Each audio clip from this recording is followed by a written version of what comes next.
এইটা কি করতে হবে? লেমনটা দেওয়া আর ঘুমানো আর খাওয়া আর কি খাবে?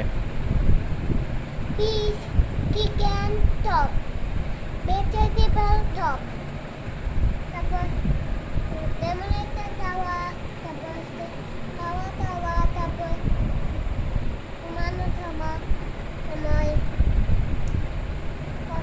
ওষুধ খাওয়া তারপর চিকেন ভেজিটেবল চিকেন তারপর টুপি তারপর ওষুধ খাওয়া হয়েছে এই নেন ওষুধ এগুলো কি? এইগুলি ওষুধ বমি ওষুধ আর ঘুমানো ওষুধ এই নাও ঘুমায় ও ঘুমায় কিন্তু খায় না তুই কয় খাওয়া জোর করে খাওয়াতে হবে?